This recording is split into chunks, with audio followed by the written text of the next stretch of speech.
Welcome to today's edition of the Rush 24/7 podcast. My friends, how are you doing? Everybody okay out there? Yeah, here we are, locked and loaded, ready to go. The Rush Limbaugh program and the EIB network. It is Friday. Live from the Southern Command in sunny South Florida, it's Open Line Friday. Yeah, I know. I've got to do the Maxine Waters stuff from yesterday. This is going to be a perfect day to do it, too. Open Line Friday, where the focus is always on insanity. And thanks for reminding me about the Seton Motley thing. We got to get to that, too. That's just an interesting take on where the media capital is now. His theory is it's not Washington or New York anymore, it's Silicon Valley. But I will explain this as the program unfolds.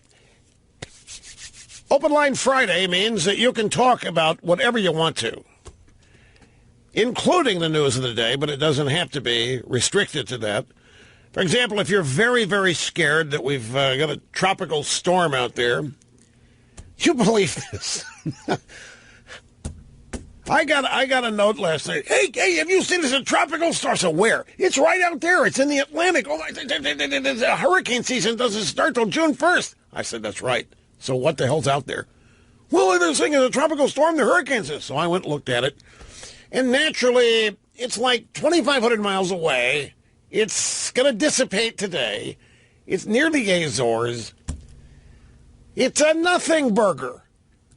It's a pure... It's just... you just can't escape. These people are... I'll tell you what's happening. They're getting more and more panicked as they are slowly coming to realize what happened to them last November. They have been in a constant state of denial.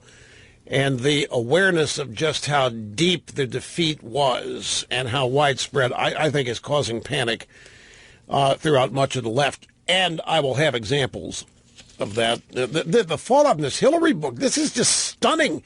And now people are starting to get mad at the two authors of for exactly what I said yesterday. Where were you during the campaign? If you knew it was this bad, why didn't you say something? Well, we had to save it for our book so we could earn some money.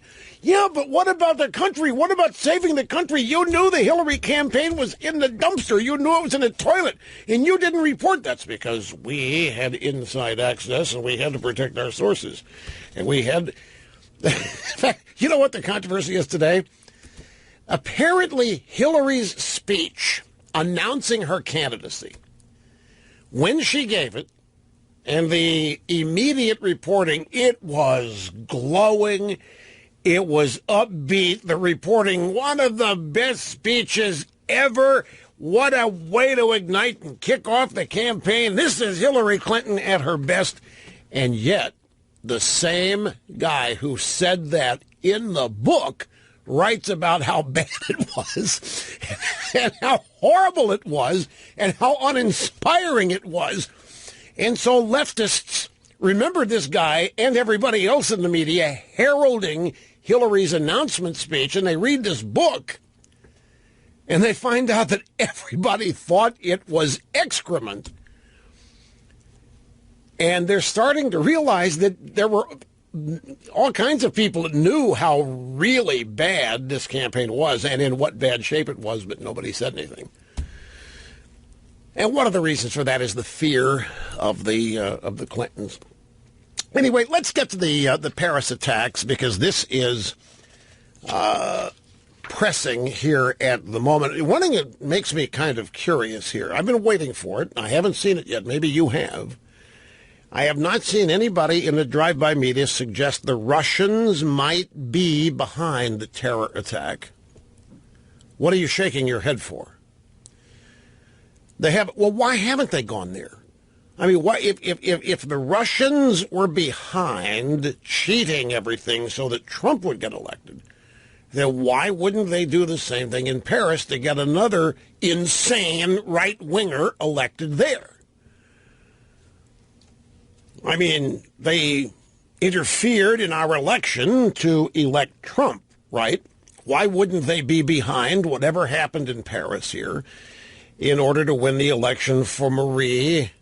How does she pronounce? Is it Le Pen? Le Pen? Le Pen? Is nobody in there that's heard her name pronounced that can tell me how it's... Nobody knows how it's actually... What a staff. You know, what a bloated... What absolutely... Thank you. Somebody has heard the name pronounced in the media. It was the broadcast engineer. The last guy you would think would be watching the news. The broadcast engineer. I'm just telling you, I have to look at closed captioning. I need assistance. I don't listen. I haven't been to France, and I didn't go to France. I went to Monaco. That's the toy kingdom on the border. I didn't actually. Well, I had to land in Nice.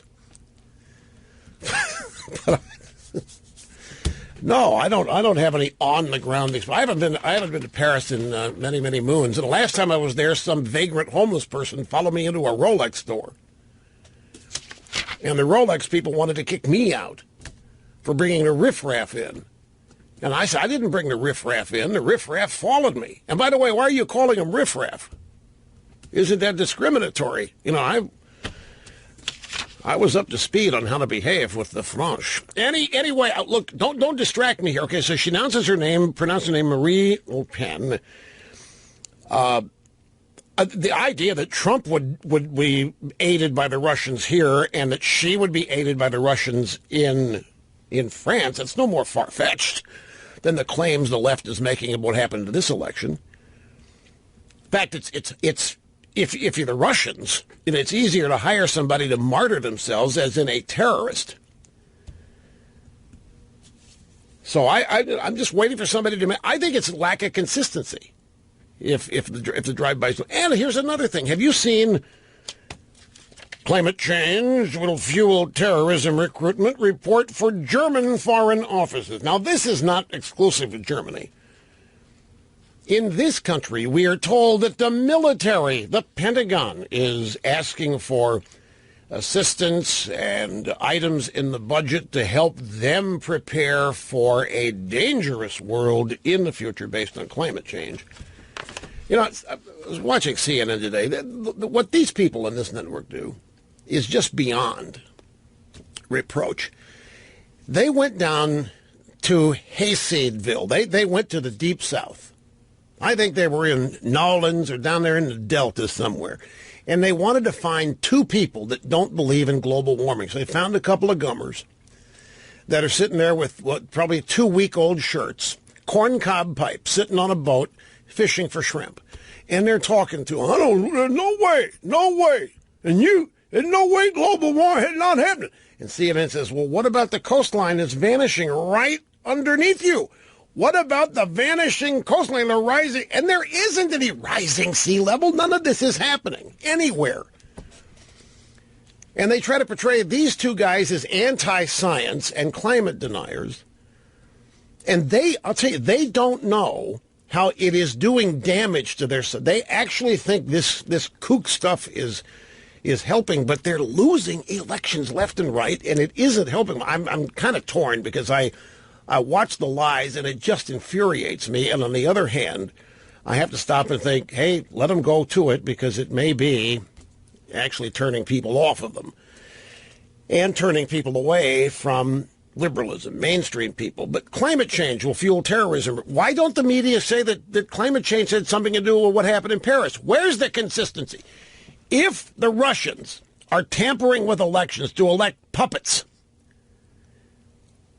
and they did it in the case of the U.S. election in Trump, why not do it in France? And if climate change is responsible for terrorism recruitment, and don't ask me to explain how that is.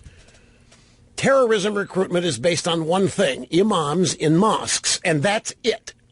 To say that the weather, to say that the climate is aiding the recruitment of terrorism is just intellectually absurd.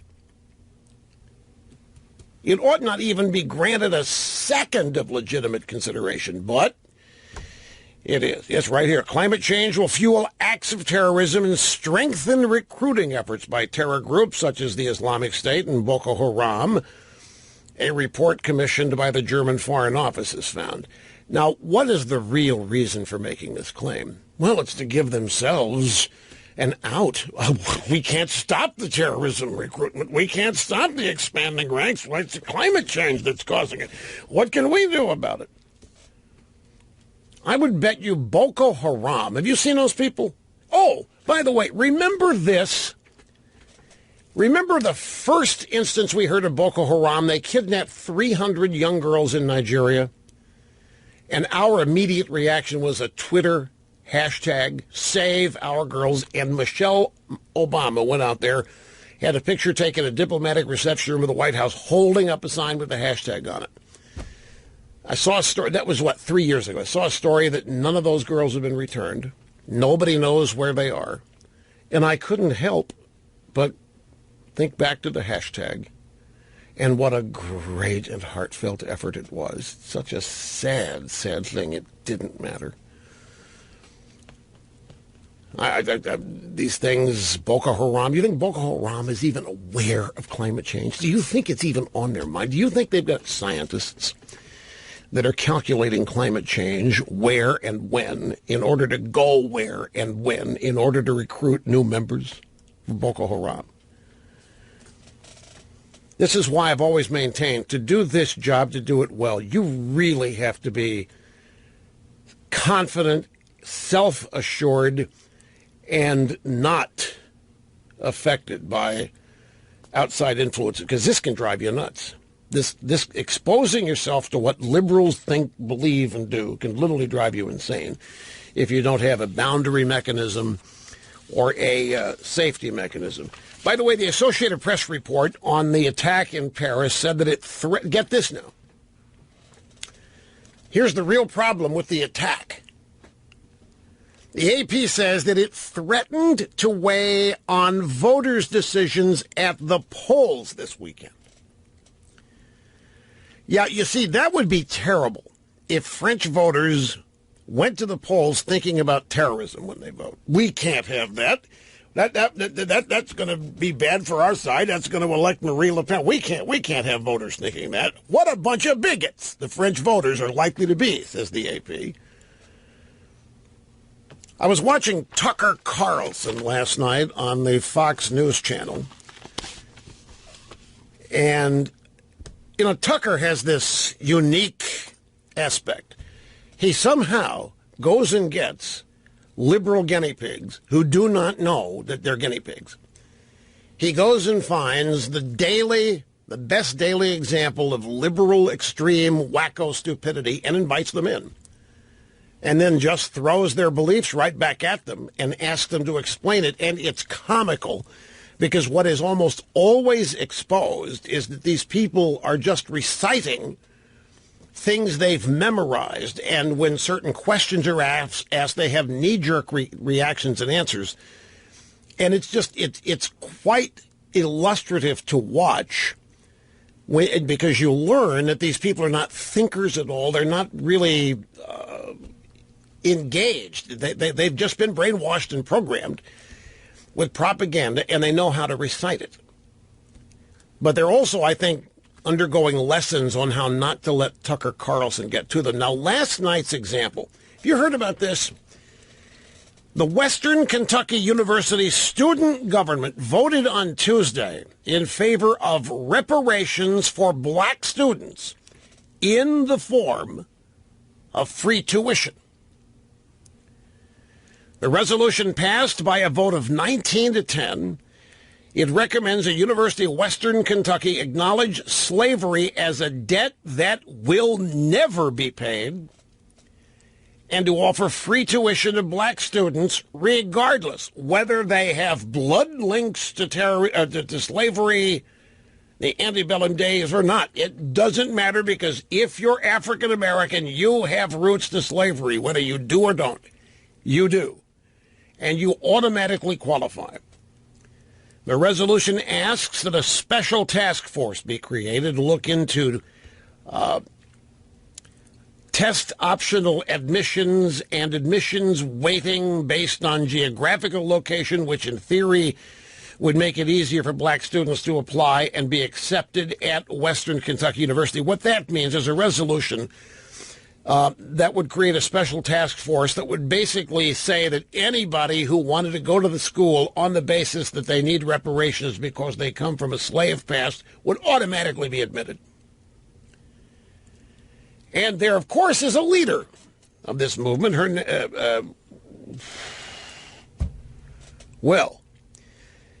This says Andre Ambam, but that sounds like a male name, right? The I watched last night was a woman, and her last name was Ambam. A-M-B-A-M.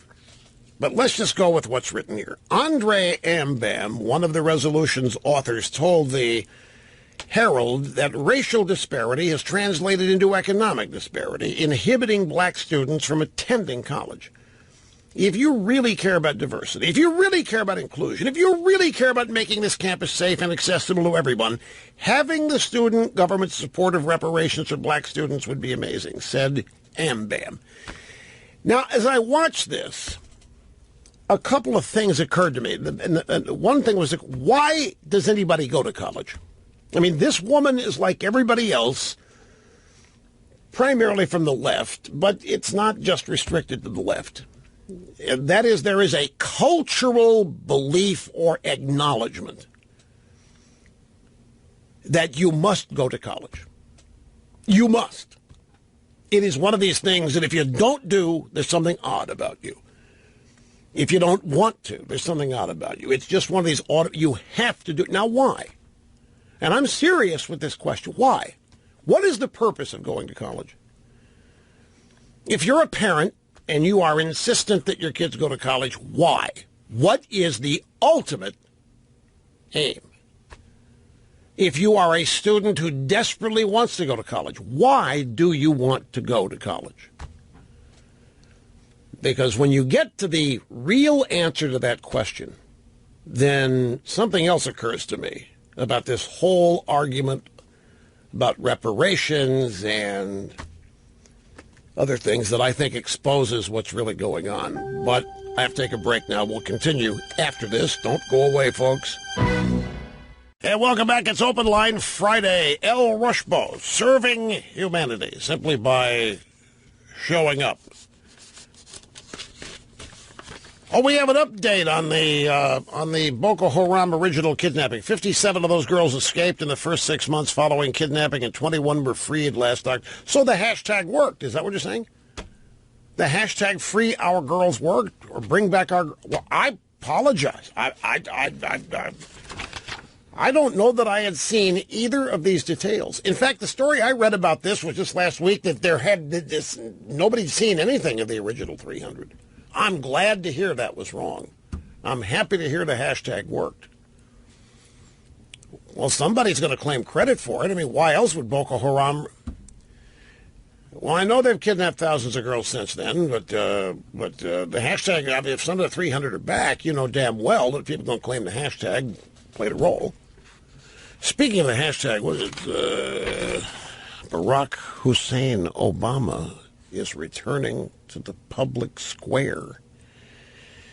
The Politico breathlessly reporting former President Barack Hussein will make his first public appearance Monday, hosting an event on civic engagement at the University of Chicago. It says here that it will not be an explicitly political event.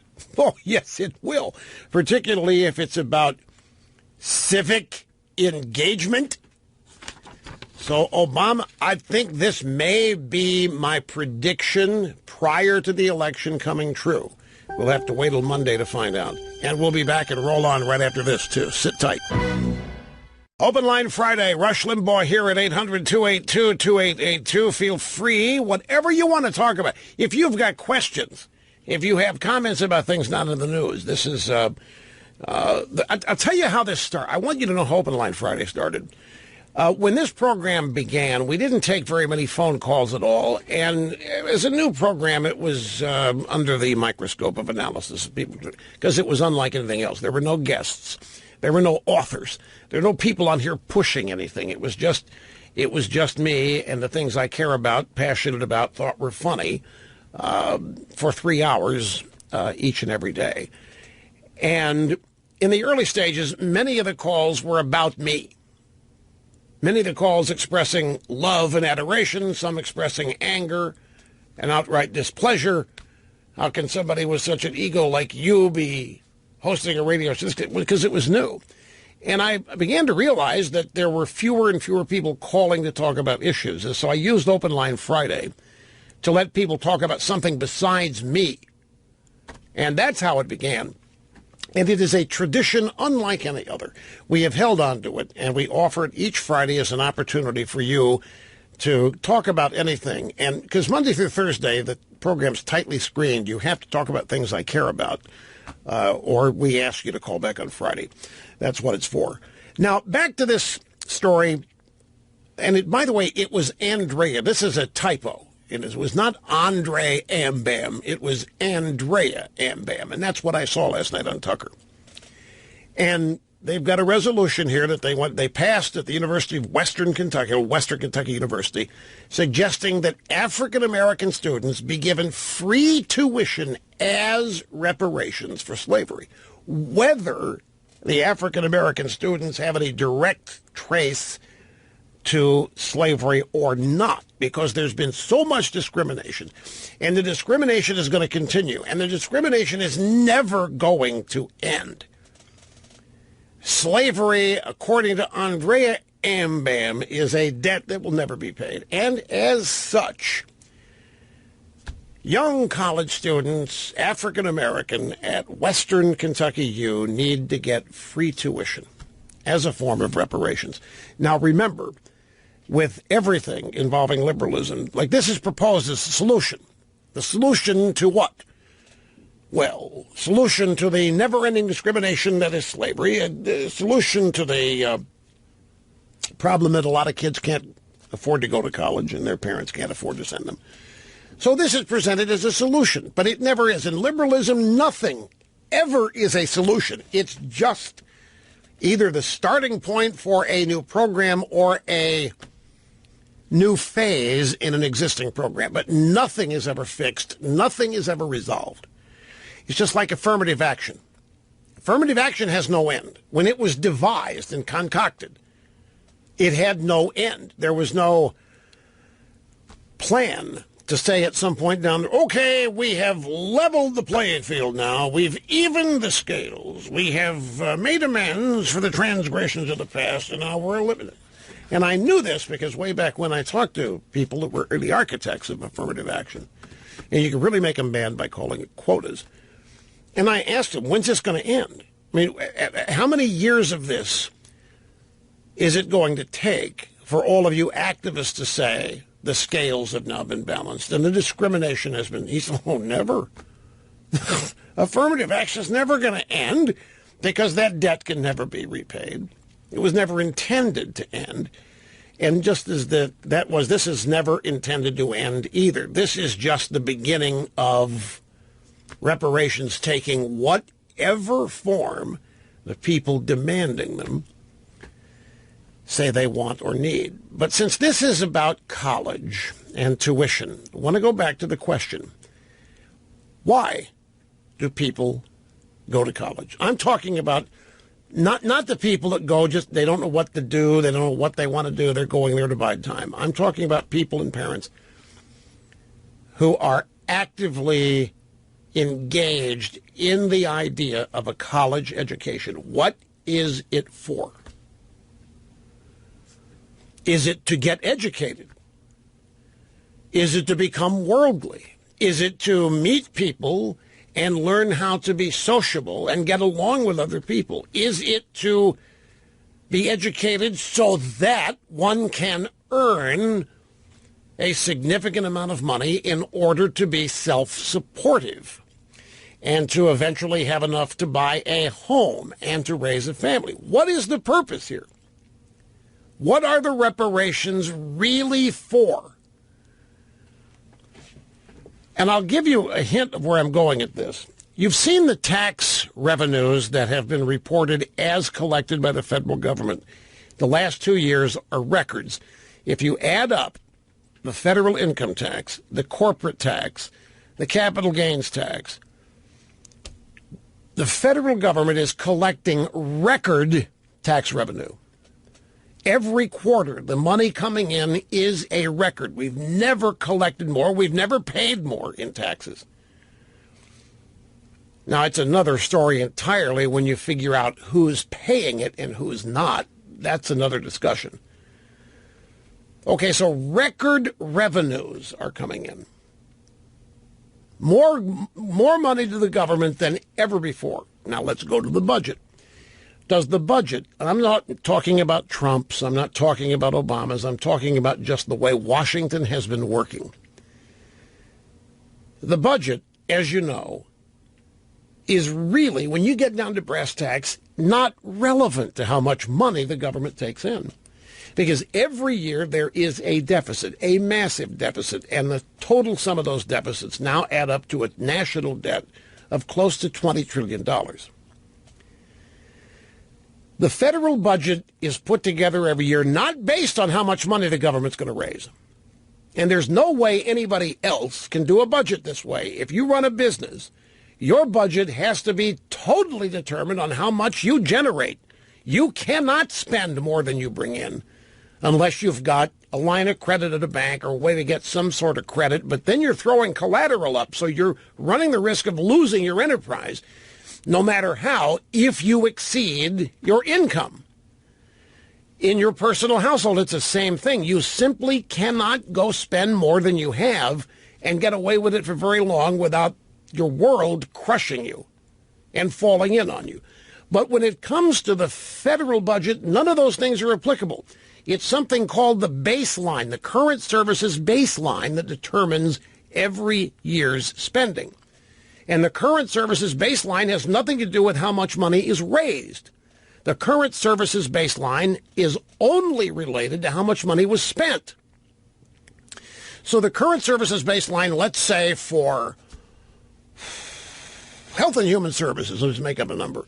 The current services baseline is $500 million. Remember, I'm just making it up, not related to anything. $500 million, Health and Human Services. So that amount becomes the baseline for the next year's budget, and it can never be smaller. The current services baseline has built-in increases anywhere from 3 to 10%. It's written into budget law. At no time is the total income to the government via tax revenue ever calculated. At no time is this income ever considered in terms of how big the overall budget's going to be. The budget is determined by how much was spent the previous year, and the premise is we cannot spend less. Our needs are increasing. Our people are suffering. Our military needs to get bigger. Our border needs to get stronger. Whatever it is, it can never get smaller. And yet, even with record revenue coming in, do budget writers say, man, look at all this money. We can actually cut back some of the, but never happens. So there's no relation whatsoever to the amount of money government raises to how much money government spends. Now let's take this back to the reparations argument and a college education. We could even stick with the income tax law. The income tax obviously now has nothing to do with how much money the government needs, because the government's already spending more than is raised by the tax code. So the idea that we have to have a tax code based on funding the government, that's a premise that a lot of people have been made to believe, but it actually is not applicable, because the government's going to spend what the current services baseline is, regardless how much money is taken in. So my question, why is there an income tax at all? If the amount of money that the government raises by taxes is no way related to how much spent, why taxes at all? Why isn't every dollar that is spent deficit spending? I mean, we've got a national debt of $20 trillion, and it doesn't seem to be doing any damage, doesn't seem to be hurting anybody. I mean, I've heard my whole life the national debt's going to be the end of this country, and it isn't, and it hasn't been. People still predict it. Well, at some point, Rush, the tipping point's going to be reached here, and it's all going to collapse like a house of cards, except you forget we got a printing press. And we have a Federal Reserve. And we got the Chi-Coms who own a bunch of debt, so we can't default. The U.S. government can't default. So why tax us at all? If the amount of money raised via taxes has nothing to do with what's spent, and don't let anybody tell you it does. They want you to think it does. They want the budget writers, I don't care what party, Washington wants you to think that there is budget discipline based on revenue raised with the tax code, but it isn't. It's all related to the current services baseline. So why are we paying any tax at all? Well, the answer is obvious. It's two-pronged. We do need to help defray some of the costs, obviously, but it's not the primary reason. Social architecture. You know what the greatest inhibitor to amassing wealth is? The greatest inhibitor is not a lack of education. The greatest thing standing in the way of most people's acquisition of wealth is the personal income tax. You have to take a break. Back after this, folks. Don't go away. My gosh, it's happened again, folks. I made a joke, and the joke comes true. Fox News, France concerned over Russian interference in elections amid reports of hacking and fake news. It was just a half hour ago I raised the possibility of the Russians being involved in the terrorism in Paris in order to impact the election. I said, why haven't anybody in the drive-bys included the Russians in the mix? And a half hour later it happens. Like Snerdley said yesterday, I'm just right. Just right, no matter how outrageous or funny or whatever it seems, I'm right. Oh, speaking of which, Snerdley brought me something today. The Politico has, I'm holding this in my formerly nicotine-stained fingers. This is big, folks. Now, this is one of these things I probably might not want to talk about, but I'm sort of getting tired of not being able to say certain things here because of who might hear it and what might then result. It's not as that I don't trust you people to keep secrets. It's that everybody listens to this show. You wouldn't believe the latest audience numbers. That's another thing I'm pondering telling you. But anyway, the Politico here. When you print this out, 16 pages. Is that what you told me this is? Snerdley submitted this to me with a paper clip. 16 pages, this Politico story. And here's the headline. How Trump blew up the conservative media. Inside the new power dynamics roiling the Fox News Channel, Breitbart News, and the Wall Street Journal.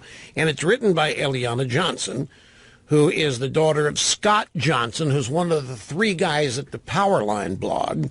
And she, I think she was an intern and a writer at National Review. Now she's joined the drive-bys over at the Politico. I think we have an implant there, an embed. Anyway, 16 pages. How Trump blew up the conservative media. Guess who's not mentioned here? Can you guess who's not mentioned in a 16-page story on conservative media being blown up? That's right, my friends, me, your host. And you know why? Because I have not been blown up.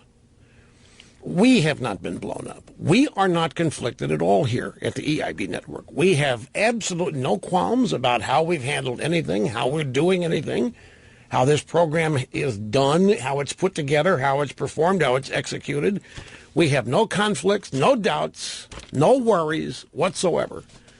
But apparently, many in the conservative media have been rocked and roiled by the Trump presidency and the campaign and trying to figure out what their position is and should be. Snerdley brought this in. You're not even in it. You're not. I said, that's good. That's good. He said, why? I said, it's good. It's good. We're not blown up. He said, oh, yeah. That's right. And we aren't. This stuff doesn't affect us anyway. I've always told you, my success has nothing to do with who wins elections. I'm not going to give them that kind of power because those guys come and go I don't have any say-so what they say, do, or believe anyway. It's always been a mistake to make personal investments in people in politics. Here's Peter. Peter, Virginia Beach, Virginia. Welcome. Great to have you on the EIB network. Hello. Hello, Rush. It's truly a pleasure to get through to you. Thank you. I have a question about the Kentucky reparations bill. My children are mixed. I'm white. My wife is Dominican. Dominicans are 38% African genetically. So my children are 19% African. Is that 19% enough to qualify for free tuition? Because Damn right. if it is, Yep. All you need is a thimble. if it is, I can get rid of my Android and get an iPhone. Yeah, you don't even have to have a direct trace to slave blood. You just, it's total skin color. 19% more than you need to qualify for reparations. You thinking of sending them to Western Kentucky when they get old enough? You know, my son's a junior. Unfortunately, he'll have better options because he's a really good wrestler, and schools like him for wrestling. So, you know, he's got schools interested. My daughter, you know, she's mid to average to better than average student, but they're going to really be fine. Sports. You keep on that track. They're going to be fine. His real question, he was asked, what's the limit? If we're going to start doing reparations in the form of free tuition, what's the limit? That's whether you know it or not. That is a brilliant question. The answer, there's no limit. There's no limit to reparations. There's no limit to the size of government. There's no limit to how much the government should pay you. There's no limit to how much the people you disagree with should be punished. There's no limit whatsoever to anything. That's who they are. No, the question's very simple. Why do these kids want to go to college at all? If they're asking for reparations, why go to college? Why are they there? What they want is money. Why waste college? Just ask for the money. What's the point of going to college? If you're going to get the money, you don't need to. More of that in a minute.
You are tuned to the most listened to radio talk show in America. You are tuned to the most talked about radio talk show in America. You are tuned to the most imitated but never equaled radio talk show in America, and it is Friday. So, live from the Southern Command in sunny South Florida, it's Open Line Friday. And here's the telephone number if you want to be part of the program today. And again, anything you want to talk about. You can bring up something that happened on Monday, Tuesday, whatever.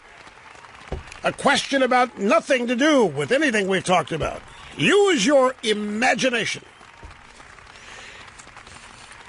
800-282-2882 and the email address lrushbo@eibnet.us. So I didn't have time to go through this whole thing, but I have been rummaging through this gigantic Politico story, how Trump blew up the conservative media inside the new power dynamics roiling Fox, Breitbart, and the Wall Street Journal. Now, I haven't finished it all, but it seems to me that part of this story is based on efforts by some conservative media to get close to Trump, to be able to say that they are the intellectual energy behind Trump, that they are the people or the paper or the person that Trump consults for advice or what have you. And then, of course, there are people that lost in that effort, and they then got a little sour on Trump, became less supportive, and demanded that Trump supporters abandon him because Trump was destroying conservatism. He wasn't conservative. He was redefining it for people that didn't know any better to be populism or nationalism. And it really boils down to how the Trump ascendancy, the campaign and the presidency, has highlighted problems for conservatism. As I say, I haven't read the whole thing, but I made reference to this happening during the campaign of 2016, particularly as it related to explaining the never-Trumpers who occupied the conservative right. And it's basically, you boil it down to this. For years, there have been magazines and think tanks and other conservative media for we're talking decades here, who have published and broadcast and conducted seminars, the basis that they are the definition of conservatism, and that they are the spear carriers, and that they are carrying the weight. They're doing the heavy lifting. They're doing the heavy intellectual lifting and spreading the word. They're seeking to define it for everybody, and they're working hard to have members of Congress influenced by it and so forth. And they've been asking for donations all this time to continue this great work of defining conservatism and influencing power brokers and policymakers to be conservative. And it was a great arrangement, and it worked quite well for the longest time because conservative citizens are loyal, and they are very much aware of the attacks daily on conservatism, and they very astutely understood the importance of supporting conservative media wherever it was. But then Trump came along and just blew everything up. Trump excited people more than your average conservative organization of any kind ever had. And what really transpired was the fear on the part of many never-Trumpers that Trump was going to expose not the irrelevance, but the overall ineffectiveness of years and years, decades and decades of conservatism in think tanks and in media and in publications and so forth, because there hadn't been any advances in it. Republicans are getting elected, but they weren't conservative. And there were not conservative ideas finding their way into legislation. And despite the fact that they were winning elections, despite the fact that conservatives were donating to Republicans were campaigning as conservatives and promising to do X, Y, and Z, get elected, didn't do it. They reverted to inside the Beltway moderates or establishmentarians or what have you. Then Trump comes along and just, in a sense, demonstrated how that entire conservative infrastructure wasn't necessary to beat the left, to beat Democrats. And that posed a great fear. I mean, that constituted a great fear. If some guy who's not even a conservative can come along and demonstrate without any Washington experience, political acumen whatsoever, some guy can come along and mop the floor with Democrats, that a lot of others said, oh my God, we're about to be exposed here. And so the never-Trumper sphere was born. And it was rooted in pure, thoroughbred conservatism and the fact that Trump wasn't and isn't one. And therefore posed a great, great risk to conservatism, and we must not allow this to happen. And I think that's really the genesis of a story like this. I mean, the Wall Street Journal used to be the Bible. Its editorial page used to be the Bible for conservatism, but it became Never Trump. And they did everything they can to defeat Trump. Now, since Trump has won the election and Rupert Murdoch has sidled up to Trump, the Journal, who he owns, slowly but surely changing a little bit, becoming less opposed to Trump, not openly embracing him, but allowing that there's maybe some potential here, possibility. Fox is portrayed in its own way. Breitbart is portrayed as a great big winner in this internecine battle in conservatism because they were early behind Trump, and one of their guys is now Trump's chief strategist, and so forth. As I say, I haven't read the whole thing, but and this is one of these areas where I'm wading very near the quicksand here. I'm not trying to be critical of anybody, but if you're going to talk about this, you have to be able to talk about it honestly. And I think the real problem here is not Trump. It's the fact that, and I said this during the campaign too. I said, if you're a Trump voter and you're a former conservative and you're now, well, you're still a conservative, but you are gravitating to Trump during the campaign, the reason had to be, in part, that people like that were asking, what's conservatism actually done for me? I've sent it money, I've donated here, I've voted for it left and right in the name of Republican Party. What's it got me? And then because Trump came along and started just running rings around everybody and collecting a large group of active, engaged supporters that many feared came from the ranks of conservative donors and so forth. So there was some panic in that regard. It's still shaking out. But I just want to remind you that I, L. Rushbo, am not found in this story because I haven't been roiled by any of it. I have not found myself affected negatively by Trump's rise in any way, shape, manner, or form, except within the conservative movement, where I have often been portrayed the last year and a half, or 2.5 years now, as a traitor to the cause. But what nobody understood, well, never, enough of that. That's just basically what this is, and maybe if I have more time, I'll spend more time digging into it. But I have a sense that is pretty much it. Along the lines of this reparations story, Western Kentucky University student government voted Tuesday in favor of reparations for black students. Oh, let me close the loop on one thing. My question, why do people go to school? How would you answer that? When you send your kids to college, why? What do you hope the result is? Are you hoping they come out of there educated? Are you hoping they come out of there prepared? You're hoping they come out of there with their minds intact and they haven't been corrupted by liberalism. You're hoping they come out and they're able to make a lot of money. What are you hoping for? Why do you send people to college? Because, well, that's just what we do. I mean, you don't have a chance if you don't go to college. It's just the thing to do. Still a source of great pride to have a child graduate college. It's a big deal. But what is the purpose for most people going on? In the case of these people seeking reparation, what do they want? They want money.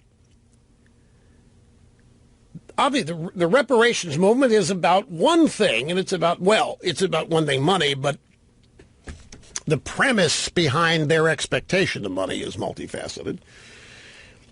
But they want reparations in the form of free tuition. But is a degree in hands-up, don't-shoot studies guaranteed to make them a lot of money? My point is getting a college degree, is that equal to making a good living? Is it a guarantee to acquiring money?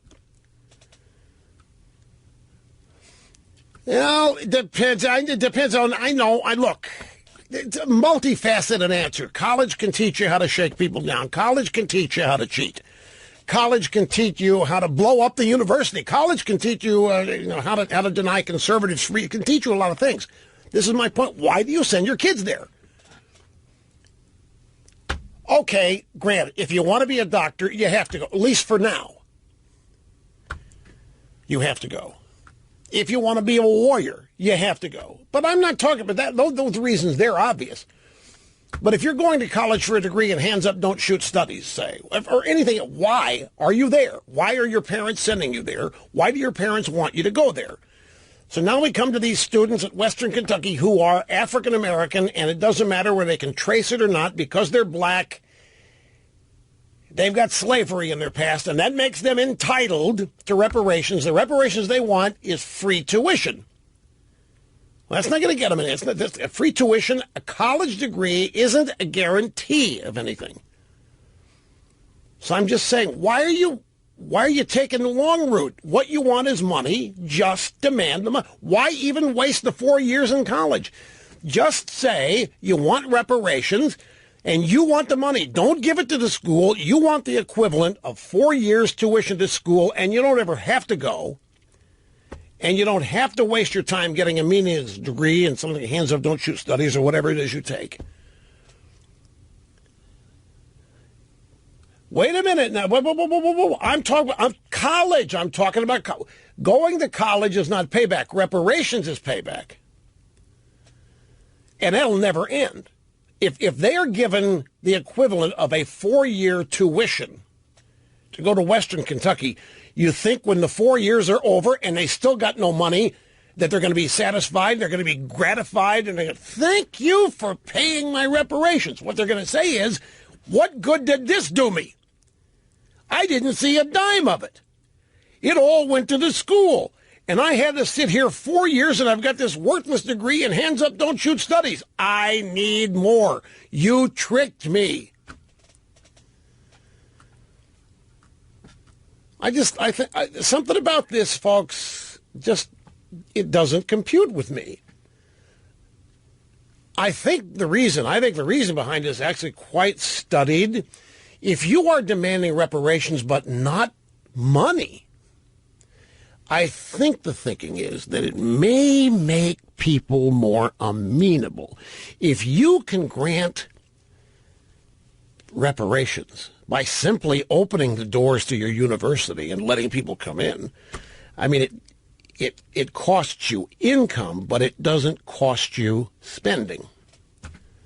In other words, you're not actively spending any money. And the reparation would include room and board and books. It would have the whole thing, or they wouldn't accept it. My point is that after 4 years of reparations like this, the recipients still got zilch. They've got nothing. And they're going to realize that. And they're not going to be happy. And they're going to think they were tricked into asking for reparations in the form of tuition. And they're going to be twice as mad. And the people thought they had done great things by granting the reparations in the form of tuition are going to be hit again for having cheated them out of real reparations. You see how this works. Do you think the university will eventually go for this? You don't think so? You don't think reparations are coming? You don't. I think we're already paying them a lot of ways. We'll be back after this. Don't go away. Now, ladies and gentlemen, I want to very cleverly and sneakily demonstrate the political and moral vacancy of liberalism. And let's take this reparations proposal at Western Kentucky University. And Andrea Ambam, who was the student representative on Tucker Carlson of Fox News Channel last night, explaining why.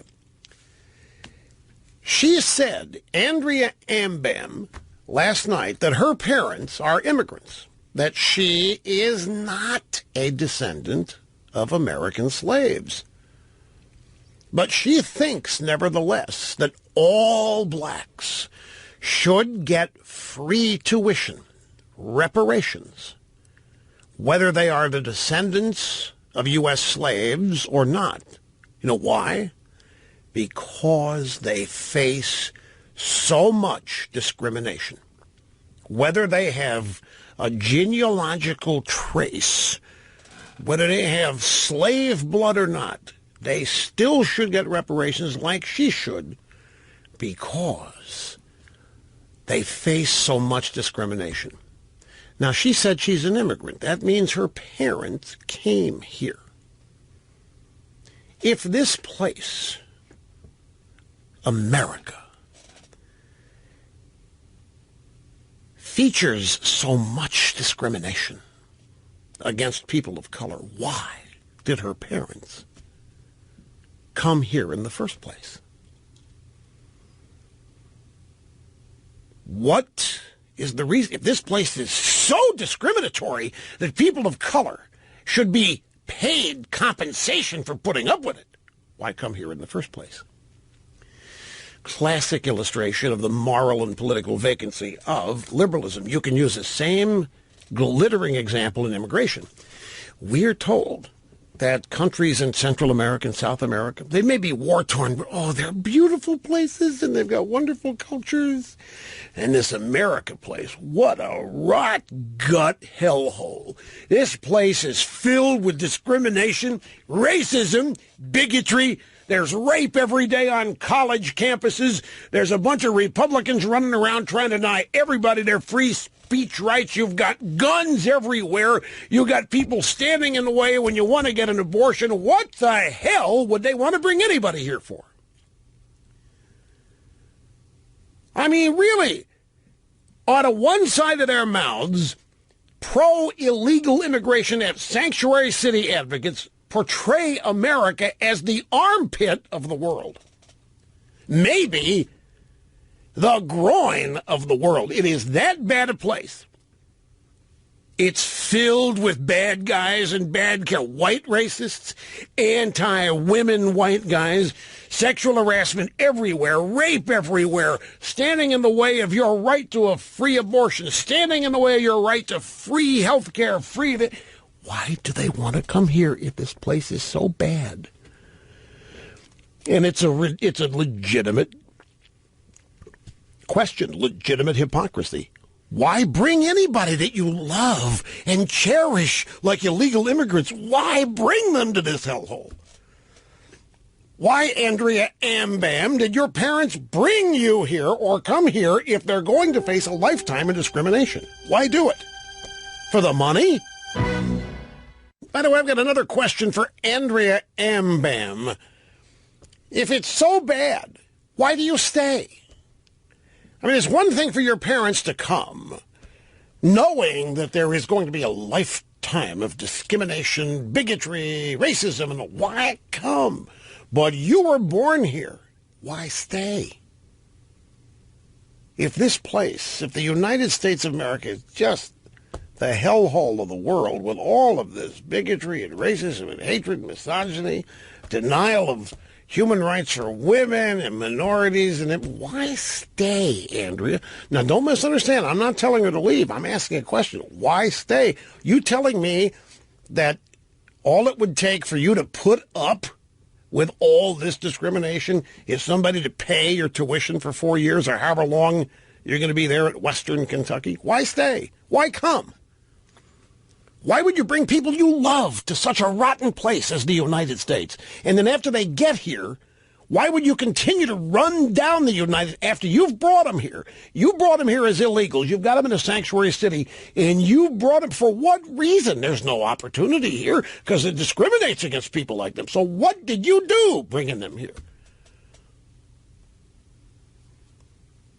Why do they stay if it's such a bad place? Why don't they realize they've been tricked and they've been snookered into coming here as future voters for the Democrat Party, but it's a hellhole? Why don't they leave? Because, as you've told us, they come from beautiful places. Oh, El Salvador, Nicaragua, Mexico, such wonderful, cultivated places. Why don't they return?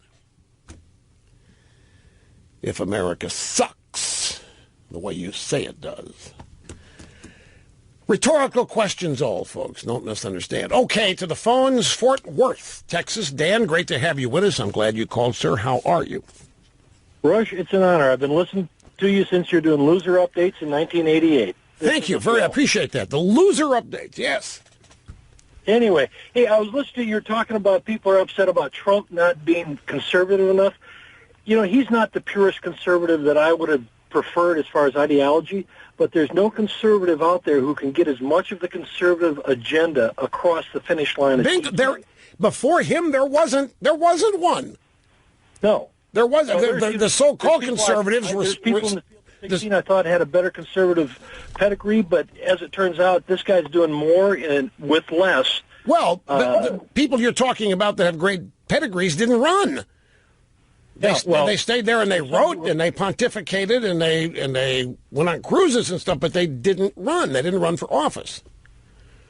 So all this great conservatism, people never really had a chance to vote for it.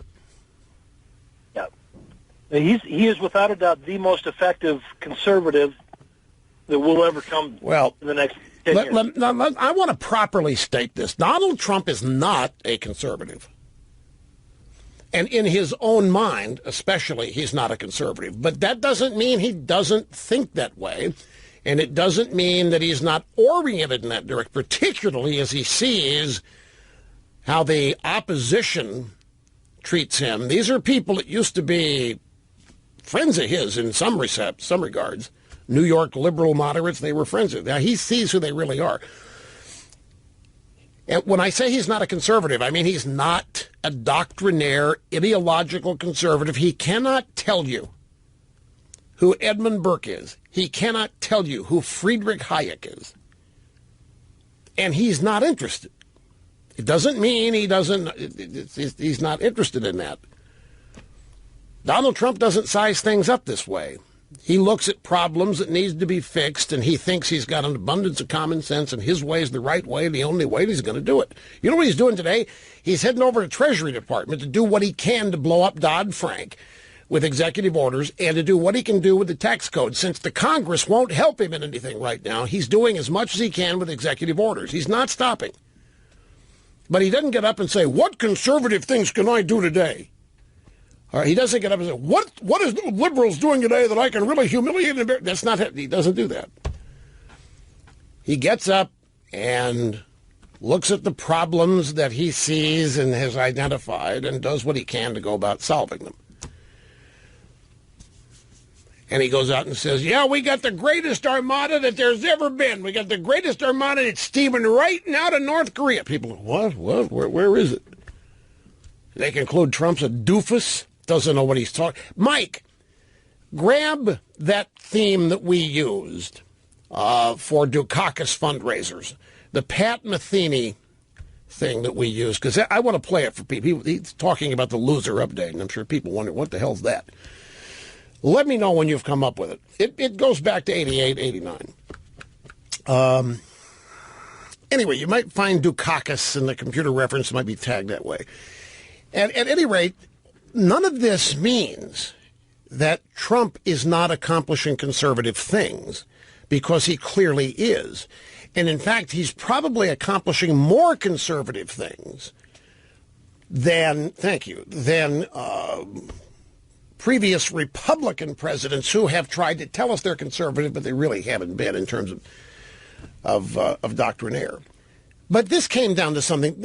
This election wasn't even about that. And this is what conservatives, for the life of me, this I will not understand. And I'll just speak for myself, and I know I'm speaking for you. The objective in this election was twofold. There were two things. Well, three. I'll throw in a third. The third thing was lack of trust of the Republican Party because of all the promises, all the elections that people had voted for and won. They won them the House, won them the Senate.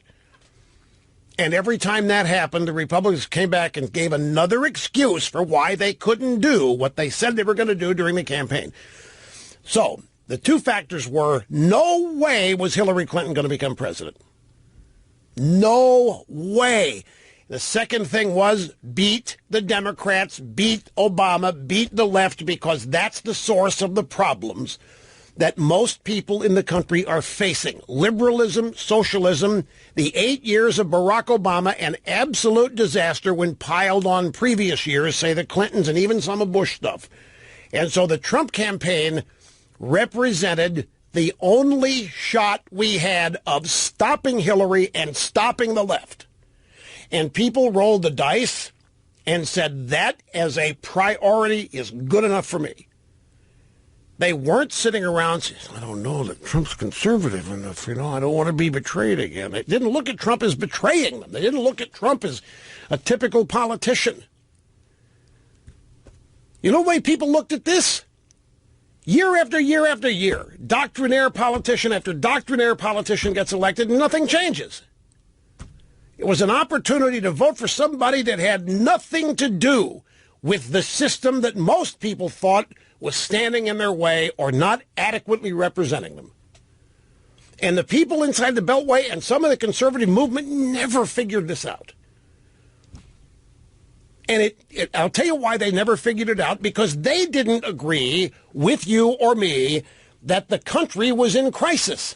They thought we were silly when we said if Hillary Clinton wins, we might lose the country. They were embarrassed when they heard us say that.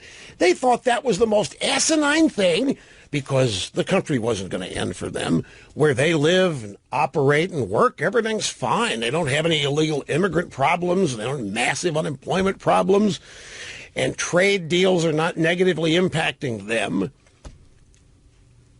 And I don't care whether they were doctrinaire conservatives or hardcore leftists, if they were part of the D.C., New York establishment, when they heard people say, we're about to lose the country, they laughed. They thought, that's how absurd. That's so extreme. We can't support people that think that way.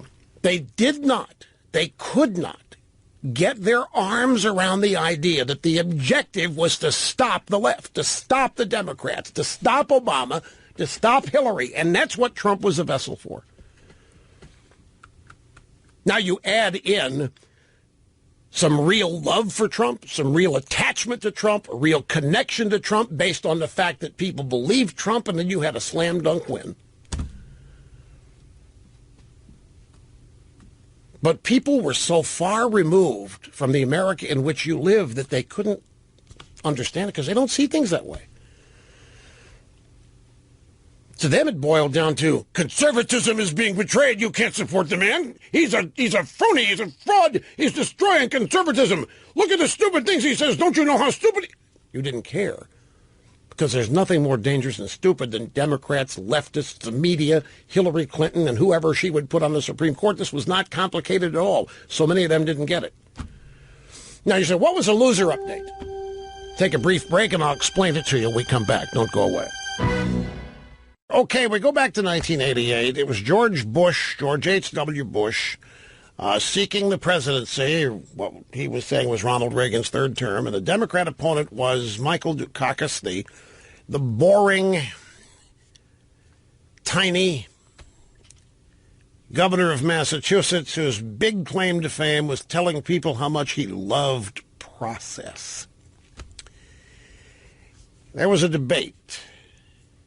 And it was anchored by then prime news anchor Bernard Shaw, who asked Dukakis what would happen if his wife got raped, and he was a witness to it. Does he think that the death penalty or severe and Dukakis gave an answer that was devoid of any empathy, any emotional connection.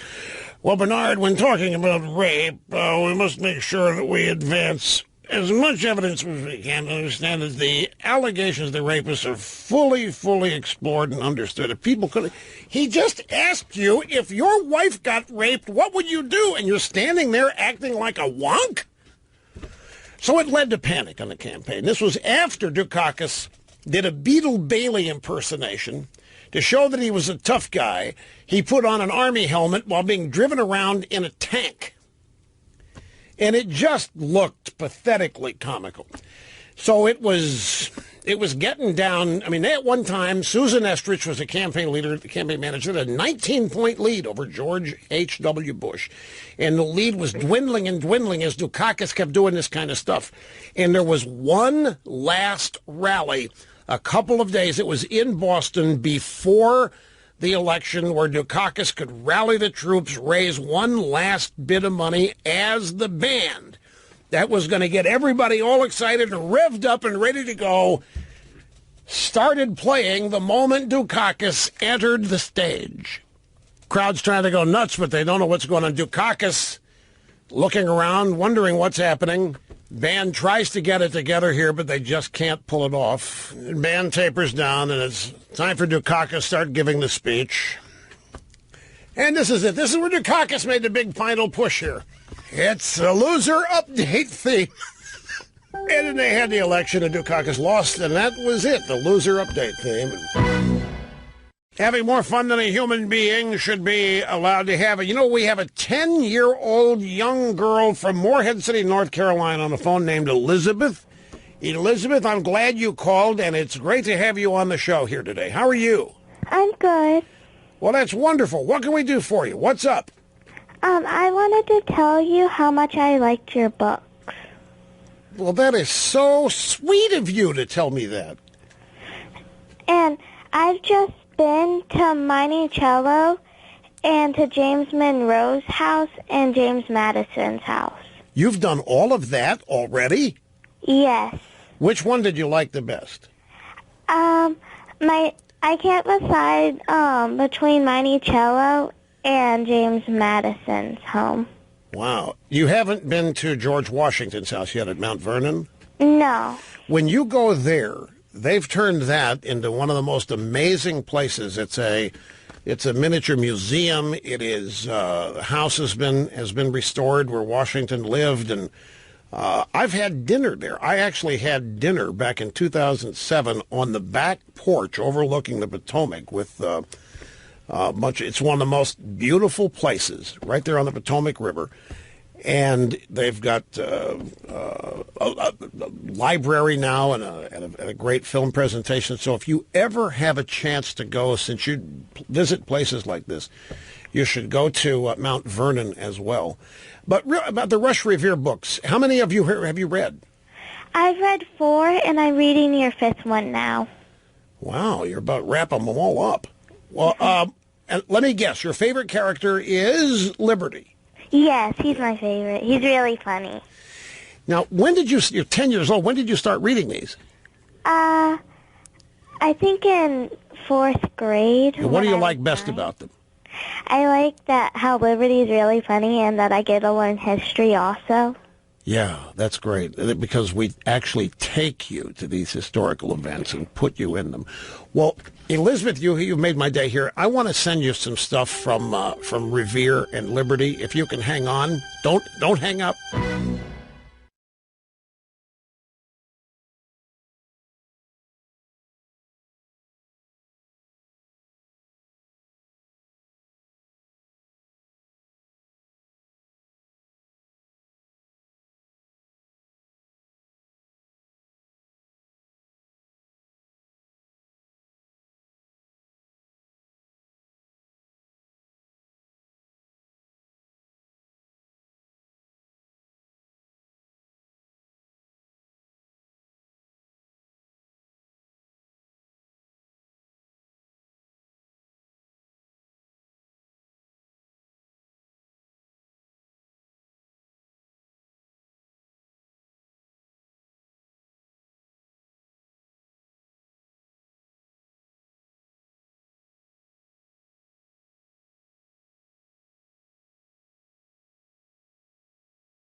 The media is going to go nuts. The media is going to go nuts. Steve Bannon has granted an interview to Daily Mail, a UK Daily Mail, and whoa! Live from the Southern Command in sunny South Florida, it's Open Line Friday! Steve Bannon, Trump's chief strategist, in this interview with the Daily Mail, Bannon says that he told Roger Ailes that Megyn Kelly was a devil and that she was going to turn on him, that she was going to betray him.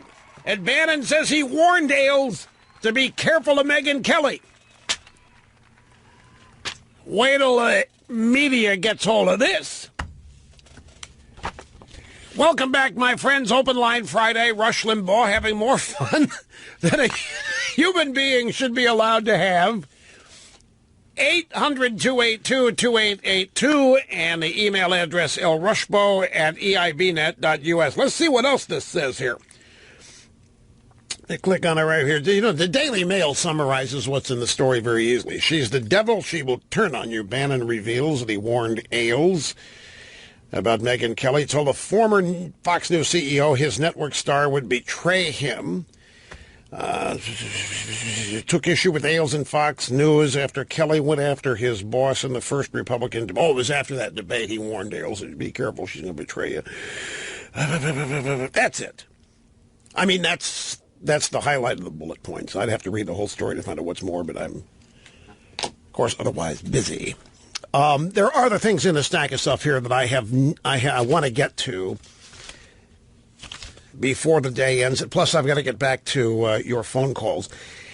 The Washington Free Beacon has another report on the U.S. Census. I think this is census data. Anyway, here's the upshot. In 1 out of every 5 families, 20% of American families, there's not a single person working. I guess the numbers would make sense if you run those numbers against food stamps, unemployment, Social Security, disability. Probably makes sense. No family member was employed in 16 million U.S. families last year, or 19.6% of families, according to data. It's the Bureau of Labor Statistics. In 1995, 18.8% of families had nobody working. The percentage peaked at 20.2% in 2011. Has been steadily declining. Black and Hispanic families remain more likely to have an unemployed member in the family than white or Asian families. Not a real surprise there. Have you, folks, are you aware of the trick the New York Times tried to play on Trump regarding the Patriots' visit to the White House? Here is what happened. The sports editor at the New York Times saw the picture of the Patriots visiting Trump this year and remembered having seen a picture of the Patriots visiting the White House when Obama was president, and there was a lot more people in the Obama president picture, Patriots people, than in the Trump Patriots visit. So this guy tweeted it out, and he just tried to say that Trump is so unpopular. Look at how few people from the Patriots actually showed up compared to when Obama was president, when everybody was there. And late that day, the Patriots had to put out a tweet to put everything in context. And the Patriots tweeted, well, the big difference here is in the picture with all the people you see, they're standing there on the steps. The players are on the risers, and the players, the staff, the football staff, the coaches, the front office people, they're all on the steps. In the Trump picture, those people were seated in the audience and not pictured at all. And in fact, it's roughly the same number of people that came with us, the Patriots, to the White House this year as the last time we were here when Obama was president. So the New York Times, without trying to figure out if there is a legitimate difference, just ran the two pictures with the story that the Patriots so detest Trump so many just test Trump. Look at how few of them actually showed up. Well, now that sports editor, Jason Stallman, has actually done a 180. He said, bad tweet by me, terrible tweet. I wish I could say it's complicated, but no, this one's pretty straightforward. I'm an idiot. It was my idea. It was my execution. It was my blunder. I made a decision in about 4 minutes. It clearly warranted much more time. And once we learned more, we tried to fix everything as much as possible, as swiftly as possible, and as transparently as possible. Of course, at that point, the damage was done. I just needed to own it. The damage was done is the bottom line. But at least it was an acknowledgement of an error. But look at, the credit for this has to go not to this guy. The credit has to go to the Patriots. If the Patriots hadn't set this straight, nobody would have owned up to an error. And in fact, nobody would have even looked for an error. Now, this is the kind of thing that ought to provide an object lesson to everybody consuming news in the drive-by media. Now, this was just, a photo trick. But think of the other tricks that are employed daily just in straight news reporting. I was thinking last night, as I'm learning more and more about this Hillary Clinton book. Folks, it is astounding here what is in this book. And what's really astounding is what was known by these two reporters and unreported. These reporters knew that this campaign was a disaster. These two reporters knew that Hillary was an absolute bust and a dry ball of a candidate. These reporters knew that the Hillary campaign was at war with itself, that there wasn't any unity, that there was panic from the beginning because nobody could tell anybody else why Hillary was running. And Hillary couldn't either. Hillary could not articulate why she wanted to be president other than first woman to hold the office. Maybe continue, but she did not have a reason for running. And the reason she didn't is because she didn't. She was running because she was owed it. She was running because it was finally her turn. And they had shafted her on this in 2008, so they rigged the primary this year to get rid of Crazy Bernie and to make sure he didn't win the nomination, no matter how popular he was.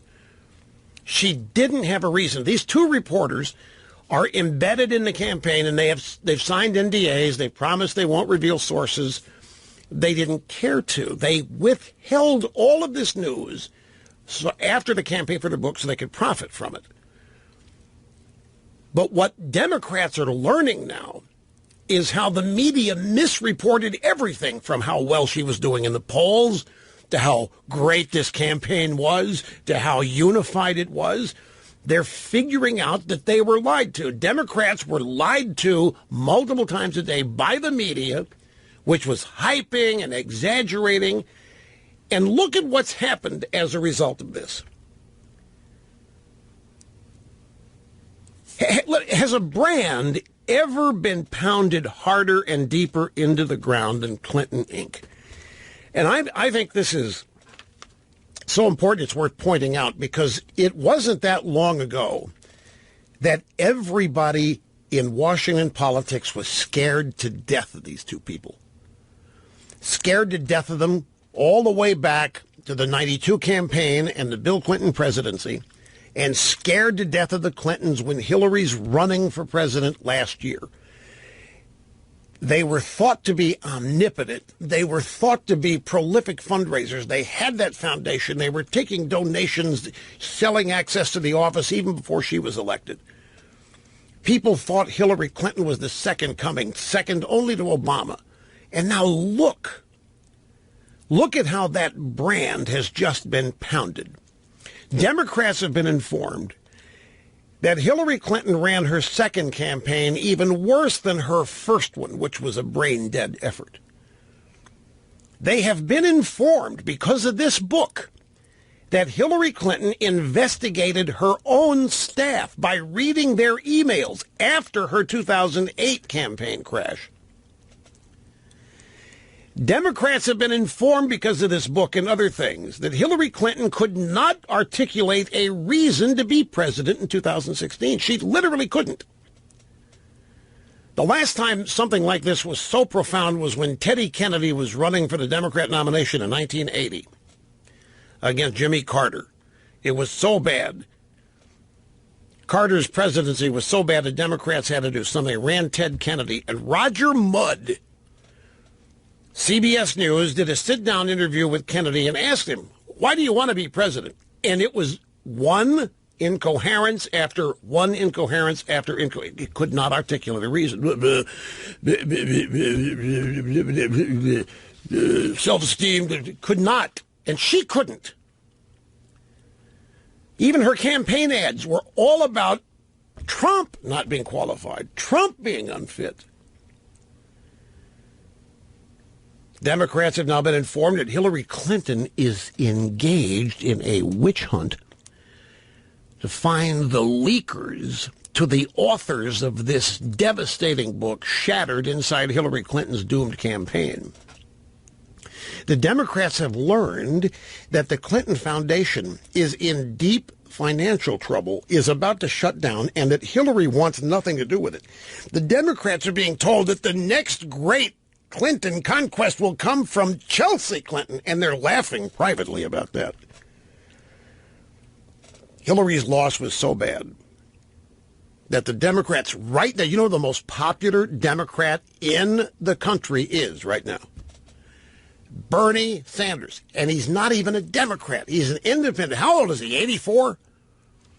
How old is Bernie Sanders? Is he in his 70s still? Well, okay. I thought he had crossed the threshold of 80. It doesn't matter. They don't have, at the moment, there's nobody the Democrats can turn to. 75, okay. 75. Looks 80. Hillary's loss was so bad, the Democrat National Committee has put... Well, I think that's enough. They are just... United and Pepsi think they've got brand problems. I'm telling you, the Democrats have a much greater branding problem right now than even United Airlines. Because at least United is still flying. And Pepsi is still pouring. And here's another aspect of the book. One of the authors is Jonathan Allen. And what they found out, you know, Hillary had her introductory speech announcing her campaign, announcing her quest for the White House, announcing she's going to break the glass ceiling, announcing she's going to do all these wonderful, great things. She gives the speech.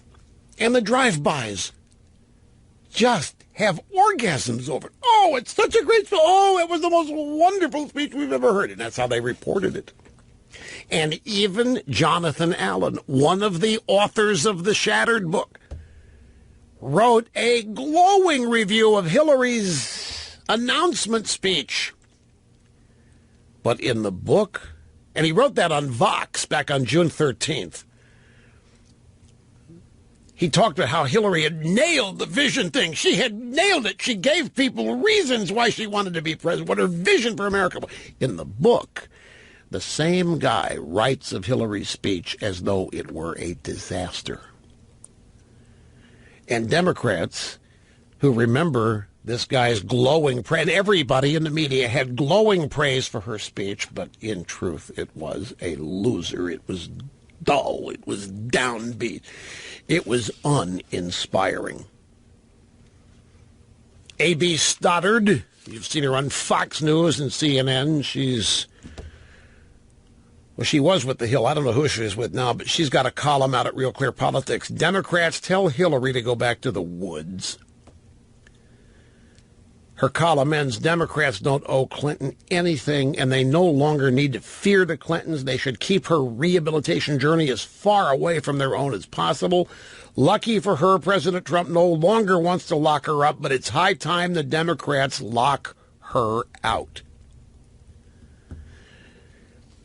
My real question, how many people in the media and the Democrat Party have felt that way about Hillary all during the campaign and just had to lie about it? How how many people really thought she was a dud and a disaster, even during the campaign. They still thought she was going to win because they thought, no way can this troglodyte Trump win. But I think the Democrats have secretly, some of them, harbored negativism and resentment and lack of being impressed for Hillary for a long time. I think they idolize Bill, but I think there's been deep, dark resentment of Hillary Clinton, even in the Democrat Party, for a long time. We've spoken about Andrea Ambab, who is the student at Western Kentucky University who wants reparations in the form of free tuition for any African American in the country because of all the discrimination they face as African Americans. Now I got a couple sound bites so you can hear her for yourself. Tucker Carlson last night, and this is bite. We have two bites. This is the first one. So the whole point of the resolution is that college should be accessible to everyone. Right. And right now there are historical obstacles in place that uniquely affect Black Americans that make college so that it's not accessible. Universities love to use words like diversity, inclusion, but they fail to recognize how slavery, Jim Crow, segregation, how all of these things still affect a lot of Black youth today and make it very hard for them to get into college and, more specifically, pay for college. Are you kidding me, Andrea? You telling me that college campuses are clueless when it comes to diversity? And take a look at the curriculum. College campuses are destroying themselves because they're devoted to these kind of meaningless values when it comes to education. This is stuff you should learn at home. You shouldn't have to pay $20,000 a year and go to a university to learn about inclusion and diversity and hands up, don't shoot studies. That should be stuff you learn from your parents. Universities are corrupting people's minds with all kinds of worthless, to say that they're unaware of the discrimination faced by African Americans in this is absurd. But again, my question, Andrea Ambab, if it's so bad, why did your parents immigrate here? If this country's so bad, and why do you stay? When there's so many other much more enlightened places in the world, why do you stay? Okay, it's Tucker Carlson to Andrea Ambab, who wants reparations, former free tuition at Western Kentucky University. Carlson said, look, even people whose families didn't suffer under state-sponsored discrimination or under slavery would be entitled to that. I mean, from looking at the numbers, these groups tend to do pretty well. I mean, a lot of cases, they out-earn native-born Americans. Why would they be entitled to this also, or to any special consideration? You're using the word entitled, and I don't know if that's the right word. When we talk about African immigrants who come here and face racial discrimination, I can actually speak on this very uniquely because I am the daughter of immigrants who came here. There is unique discrimination that faces African immigrants that many people don't talk about. Why'd you come here? This is what I don't understand. This place is so rotten. This country is so rife with discrimination and judgmentalism and bigotry and homophobia and anti-tranny, anti-woman, anti-gay. What is all this stuff? And yet people continue to pour in here in droves. Why? I think this illustrates the moral, political vacancy of these people and exposes what their agenda really is. Here's Dennis in St. Louis. Dennis, hey, great to have you on Open Line Friday. Hi. Hello, it's a pleasure to talk to you today. Thank you, sir. So, bear with me as I kind of play devil's advocate here. Maybe with reparations, maybe we should be asking who should pay reparations and to who. In Dinesh D'Souza's last movie, we know President Lincoln paid reparations, the whole 40 acres and an army mule. And after Lincoln was assassinated, Andrew Johnson returned that land to former slave owners. So we know Lincoln was a Republican president. Johnson, he was a Southern Democrat. So perhaps we should ask, before we start any reparations debate, should the Democrats pay reparations to Republicans? Well, who fought to end the war of slavery? The Republican Party. Against who? Southern Democrats. Then who went on to write all these Jim Crow laws? Right, I know. I know. And who ran the anti-black South, not letting them into universities and turning dogs into fire hoses on them. I think exactly right.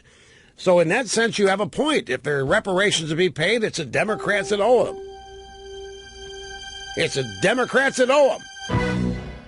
It is Open Line Friday. Rush Limbaugh, half my brain tied behind my back just to make it fair. The AP is reporting that they had an interview with Trump, and that Trump says he is going to introduce a massive tax reform package next week. In the interview with the AP, Trump says the plan will result in tax cuts for both individuals and businesses. He would not provide any details of the plan, saying only the tax cuts will be bigger, I believe, than any tax cuts ever. That's wonderful. That's fabulous. That's great. However, it won't mean anything if he can't get any cooperation on Capitol Hill. And the Investors Business Daily has a little editorial today titled, "A Do-Nothing Congress is a Travesty." Shortly after Donald Trump won the election, House Speaker Paul Ryan said that Republicans had a go big, go bold, and do things agenda. So far, the GOP has not delivered. You remember on Friday after the election, we had Reince Priebus on this program. And I began to ask a question. He knew right where I was going. And before I finished the question, Priebus said, "I know, no excuses. What is going on up there?"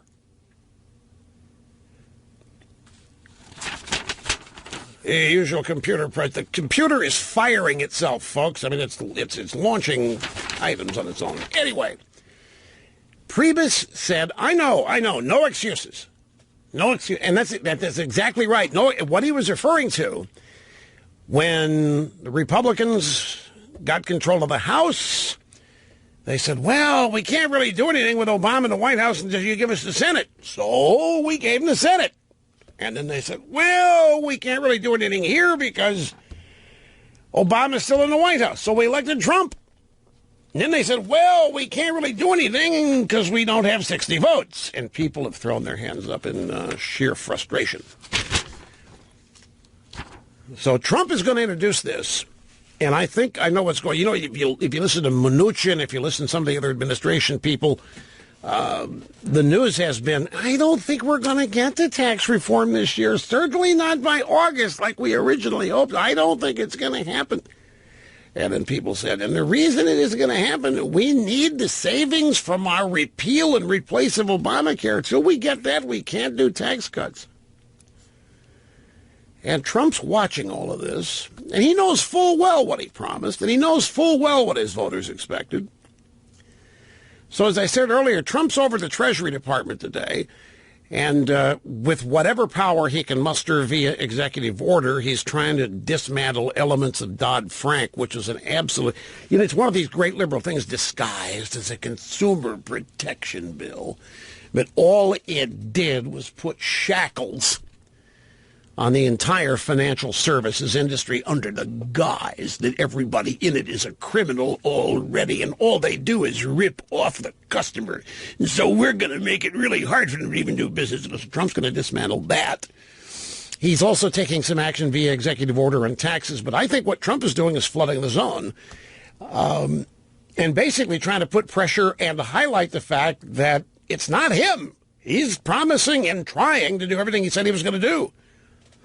But the people saying, I don't think we can do it, are not Trump. They are people up on Capitol Hill. Now, I know, one of the jobs of an effective president is to be able to get control of situations like this and bend congressional opposition to his will and whim. And I fully expect more of that to happen. I'll tell you why. I touched on this earlier this week. And it's just my opinion. I don't really have any hardcore evidence of this other than observing what you've observed. And my humble opinion is that the entire Washington establishment has been behaving, has been comporting themselves in such a way as to stall and delay and limit and prevent as much of Trumpism actually happening as they can, under the belief that at some point Trump's going to burn out, grow tired and weary of it, and either resign or the Democrats are going to impeach him or something. And I think behind this is a lot of the donor class telling House and Senate Republicans, look, you want to continue to receive our support, you're going to stop this stuff, you're going to stop that wall, you're going to stop these stupid trade things he's trying to do, you're going to stop this stupid tax package, and if you don't, you can forget us sending you any money. So, I mean, that may be a little broad in my projection, but I think something like that's happening because these people didn't want Trump to win, and after he did win, they got even angrier, and so they've been trying to wait him out, essentially. And they've had allies on the Democrat side doing what they can. The one exception here is Gorsuch. You know, they made tracks to get Gorsuch confirmed, and they pulled a nuclear option. That was good. But on some of these other things, it is clear the Obamacare repeal and replace, tax reform, some of these big things, there just appears to have been a lack of similar degrees of energy between Trump and the Republicans up on Capitol Hill. And I look, folks, I don't know, as I say, I'm just intelligence guided by experience. Something tells me that there are enough, and it's not all of the Republicans, don't misunderstand, but there are enough of them that really didn't expect Trump to win, like Lindsey Graham. Lindsey Graham said before he became a Trump supporter after Trump bombed Syria, Lindsey Graham said during the campaign, I would just as soon lose and be in the wilderness for 25 years than I would rather win with Trump. And I don't think he was alone in expressing those sentiments. The establishment's the establishment. The way they do things is the way they do things. If some outsider come in and start showing how easy comparatively it is to get things done after these people have been telling us 20 years, well, you can't do this because they can't do that because they can't do this. And here comes a guy straight out of the chute running rings around. Can't have that. We can't have it discovered that you can actually get things done for the people here. I think that's largely what's going on. What's going to change this is Trump's not going anywhere. What's going to change this is that Trump is not intimidated by it, and he's not going anywhere, and he's not going to be impeached, and the Democrats are not going to put him in jail, and these asinine, insane leftist protesters are doing nothing but damaging themselves and the Democrats, not Trump. So Trump's flooding the zone, massive tax reform. He's going to present it next week. Obamacare. Now, the story is that they're coming together and they may have found a way to get the Freedom Caucus on board. And I'll just remind you, if either or both of these things happen, then it's sayonara for the Democrats in 2018 and 2020. It's sayonara. It's over. Some people are already the opinion that the Democrats are toast in 18 and 20 already, simply because of the way that they have been behaving since the election. Brief time out. We come back. We've got more. Don't go away. Well, nobody's told me that I'm wrong. I mean, nobody's called and said, no, Rush, that's not what's happening up here. Nobody's called and told me I'm wrong when I say that there are some people who have been delaying and stalling and waiting Trump out. In fact, Louis Gohmert in the newsletter interview told me I was right about some of them. He didn't name any names, but didn't have to. I mean, we know what is happening. This is not hard to figure out. Here is Marianne in Brooklyn. Marianne, great to have you on the EIB network. Hi. Hi, Rush. How are you? Good. And very good. I was a lifelong Democrat, but now I know how to look at both sides, and I'll never vote for another Democrat again in my life. But I'm nervous. But I'm not married, so I have two cousins. I have a cousin that went to Penn State. I had a cousin that went to UConn. And they seem to have a better chance because they have more networking opportunities and internships. But all these kids think that if they have a diploma, there's some gravitas to this diploma. They take out these loans. They go to these tiny little colleges in the middle of nowhere, and they can't find jobs. And I have a cousin who has a criminal justice degree. He's gone to every police department. Well, now he's in the jail working in the mailroom for $8 an hour. And Rush, you know, at $8 an hour in the New York area, you ain't going nowhere. If he's got a criminal justice degree, he should apply at NCIS or CSI New York or something like that. It's a TV show. There's more crime on those shows than in the streets. But you raise a good point. When you said that young people come out of these colleges with diploma and think that their future is right there in front of them. It's not their fault. Look at how college education, look at how that is sold today. Look at how it's presented. It's your ticket. And your ticket to the big time. Ticket to big time, but it's instant gratification is one of the characteristics of youth today. The idea of waiting until you're 40, until the world opens up. Don't insult me. What do you mean wait till I'm 40? And when they find out that doors don't automatically open, they don't figure out why. They've been misled about the value. They've been misled about the speed with which things are going to happen because of this. Right. And I'm 60 at the moment. I'll be 60 in October, and I'm unemployed. And try and find a job when you're 60 and unemployed. And my mom worked till she was 79 in a hospital in the kitchen and worked a full-time 8-hour shift. Well, what do you want to do? Well, it's tough, Rush. You know, I was to the Brooklyn Navy Yard because they have a state program, a federal program, and a city program, and it said they had jobs opening up for entry level.